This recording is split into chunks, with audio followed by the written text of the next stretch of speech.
নমস্কার, আমার নাম অভিজিৎ সরকার। আমি অভিনয় করি। আজকে মিনার্ভাতে টেলিস্কোপের শো দেখলাম বাজার নাট্যচর্চা কেন্দ্রে। এক কথায় প্রতিক্রিয়া দিতে গেলে মানে খুব সহজ সরল এবং খুব মনোমুগ্ধকর একটা প্রযোজনা। মানে এই সময় দাঁড়িয়ে খুব জটিল হয়ে গেছে তো প্রযোজনা, অনেক বেশি প্রয়োগ প্রয়োগ প্রয়োগ করে মাথা খারাপ হয়ে যাচ্ছে। সেই রকম একটা জায়গায় দাঁড়িয়ে এটা একটা মানে এরকম আবেগ দিয়ে একটা প্রযোজনা এবং ভীষণ সাদামাটা কোথাও একদম আপনার ইমোশন নিয়ে কথা বলে, এইরকম একটা প্রযোজনা ভীষণ প্রয়োজনীয় বলে আমার মনে হয়। এবং প্রযোজনাটা দেখতে গিয়ে হয় না, আনন্দকে কাটাছেড়া করা যায় না, দেখতে গিয়ে বেশ আনন্দ হয়েছে, বার কয়েক চোখে জল এসছে।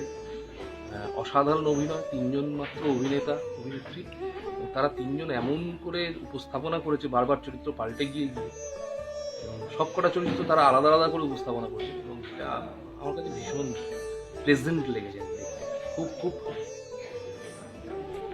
এবং দ্বিতীয় নাটকটায় মৃত্তিকা অসাধারণ, সঙ্গে সহকারী অভিনেতা সমরেশ দা এবং আরেকজন যিনি রয়েছেন তারাও খুব ভালো, চিন্তাভাবনা খুব সুন্দর।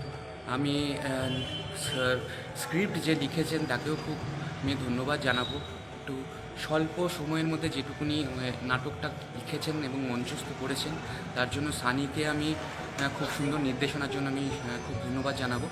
ব্যাস এই দুটোই, মানে আমার দীর্ঘদিন বাদে একটা খুব ভালো 2 ঘন্টা সময় কাটলো। টেলিস্কোপটা অ্যাকচুয়ালি আমার বন্ধুর নাটক, সানি চ্যাটার্জি। তো আমার আগেও একবার দেখা, আমি আবারও দেখলাম, আমার খুব ভালো লেগেছিল প্রথমবার, তো এবারও আমার খুব ভালো লেগেছে। একটা মানে খুব সুন্দর পরিকল্পনা, একটু অন্যরকম থিঙ্কিং, বেশ ভালো লাগলো, এনজয় করলাম, খুব ভালো লেগেছে, জাস্ট অসাম, এটুকুই বলবো। স্টোরি বাট এত অসাধারণভাবে অভিনয় করা, তিনজন মিলে দারুণ এনজয় করেছি, পুরোটাই খুব ভালোভাবে এনজয় করেছি। আর ফিউচারে চাইবো আরও যে এরকম যাতে আরও ভালো ভালো আরও নাটক দেখতে চাইবো, খুবই ভালো লেগেছে।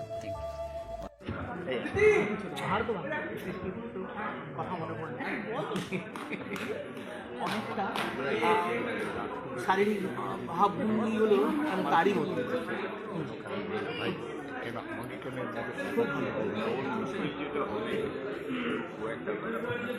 হ্যাঁ, সেই হচ্ছে ঘটনা, সামনে দাঁড়ানোর লোক নেই।